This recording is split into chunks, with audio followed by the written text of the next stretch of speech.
mahasiswa lah. Merantau kan awalnya ke Jakarta merantau buat kuliah. Terus alhamdulillah ikut stand up, nyebur terus rezekinya di sini akhirnya ya sekarang seperti inilah alhamdulillah lah gitu.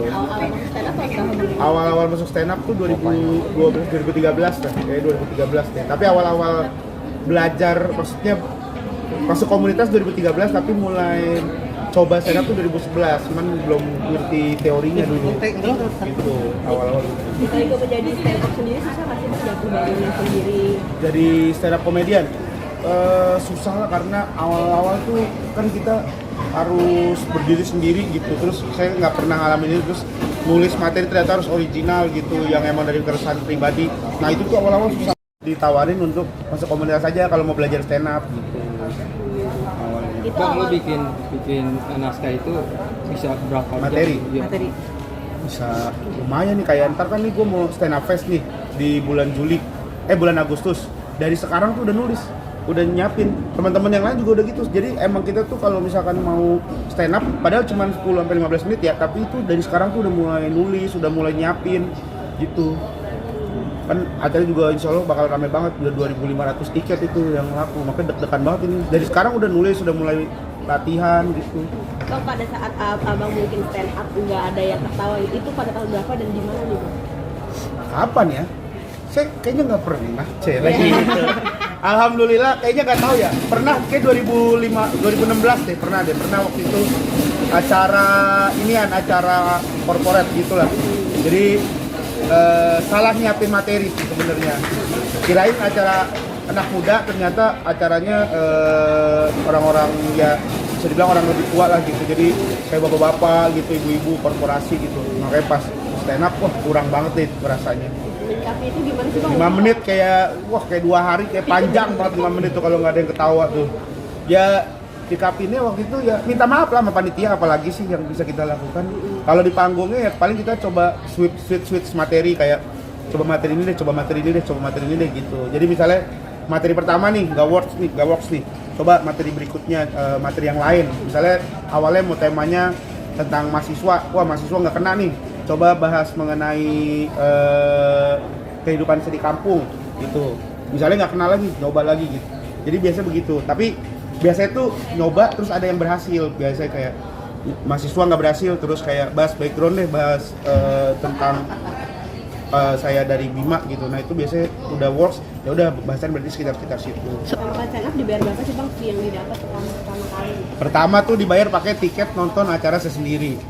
Jadi saya waktu itu diundang, jadi openernya Ernest sama Kemal di Trisakti. Diundang stand up, terus dibayar, bayarannya apa nih? Nanti kita kasih tiket nonton acara itu. Jadi saya habis perform, terus dikasih tiket. Nah tiket itu buat nonton komik berikutnya lagi.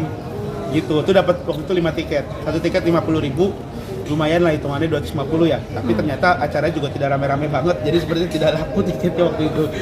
Jadi ya itu dibayar tiket nonton sendiri. Oke, Rigen, sempat kena mental nggak sih ketika apa yang lu sajikan tidak menarik ketawa orang banyak? Pastilah. Yang gue cerita tadi tuh yang tahun 2016 itu kan berdua tuh sama David Nurbianto, stand up, nggak lucu kan. Terus habis itu balik ke meja, balik ke backstage, terus panitianya nyamperin ke si David karena David perform setelah itu. Oke. David perform, jadi dia ngomong ke panitia, si panitia ngomong ke si David, di samping David ada saya kan. Dia ngomong ke David, Bang David nanti stand up-nya jangan lama-lama ya, soalnya tadi yang pertama kayaknya agak gagal gitu. Terus saya langsung, waduh, kena mental langsung. Sempat kepikiran berapa lama setelah hari itu? Lu Kepikiran lumayan lah itu, sekitar nggak lama-lama banget sih. Jadi kalau kita itu ada rules-nya namanya 10 o'clock, jadi setiap jam 10 itu kita mencoba untuk melupakan semuanya. Kalaupun misalnya kita pecah ya kita coba untuk misalnya kita tampil keren gitu, euforianya tuh kita cuma boleh sampai jam 10. Kalaupun kita nggak lucu, kesedihannya itu cuma sampai jam 10. Itu teori yang diajarkan sama Mosidik, teori yang kita belajar lah gitu. Jadi saya mencoba hal itu gitu, jadi kayak jam 10 berlarut dalam kesedihan gitu, tapi setelah itu ayo coba perbaiki apa sih yang salah kemarin. Tapi jatuh bangun sendiri menjadi seorang komedian apa sih Bang yang udah dialami sama kayak pasang surutnya kan pasti ada gimana sih? Oh, kalau jatuh bangunnya waktu awal-awal habis juara itulah tuh sempet kan nggak terlalu terkenal tuh, drop tuh.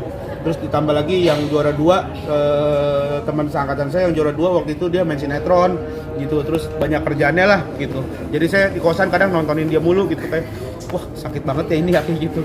Saya yang juara tapi saya malahan nggak ada kerjaan gitu. Nah itu kayaknya masa titik terendah dalam karir stand up lah gitu, karena ngerasa udah juara, ngerasa udah aman gitu. Apalagi kan orang tua ngerasa, oh udah juara nih, masuk TV nih, kayaknya mah duit udah aman gitu. Makanya ternyata duit tidak sebanyak itu, jadi saya harus bekerja mencarinya lagi itu. Dan sempat kepikiran pengen jadi tukang ojek online waktu itu, sempat lah gitu. Bang, itu kan tadi mungkin karya, hal titik terendah lu ya. Iya. Mungkin kalau dari sepanjang hari lu, karya yang paling bisa dibilang tergila nih yang pernah gue bikin, ada nggak sih Bang dari pelajaran Anda? Ada perjalanan ya, yang paling menurut gue ngerasa wah keren banget nih. Itu adalah waktu gue bikin Not Bad namanya, karena itu titik balik gue tuh. Titik balik gue dari tahun 2018-17 nih kayaknya. Titik balik gue dari gue yang drop, yang orang-orang banyak yang underestimate lah, Regen juara yang gagal segala macam. Terus gue mencoba untuk belajar, gue perbaikin. Gue bikin show tour namanya Not Bad. Dan menurut gue itu adalah materi terbaik gue. Itu adalah 1 jam terbaik dalam hidup gue itu. Materinya tuh semuanya gue ngerasa itu nggak ada yang pecah. Sampai waktu itu gue orang tuh kayak wah tampil habis Regen tuh pusing gitu kayak dulu, tapi kalau sekarang mah udah biasa aja karena saya juga udah jarang stand up. Artinya itu yang paling berkesan Paling berkesan itu.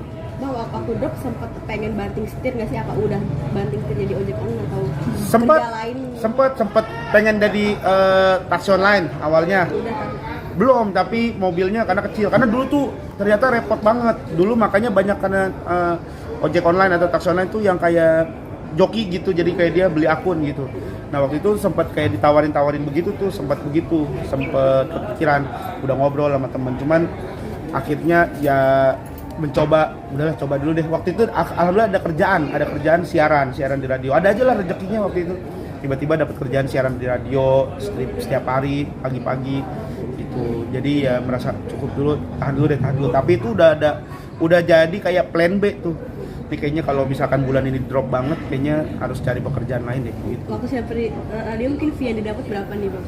Beda dari Fee yang didapat dari radio waktu dulu ya, itu tahun 2017, ya 16-17 itu kayaknya kalau nggak salah 50.000 apa 1 jam tuh.